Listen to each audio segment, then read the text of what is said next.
Gecen nenem sağlık. Eminlere dayılar sağlık.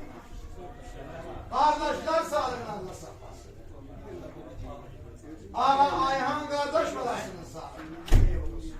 Sen buradan gelsin. O da gelsin.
Ana mənə bir laylay çalım, uşaqlığın yada gəlsin.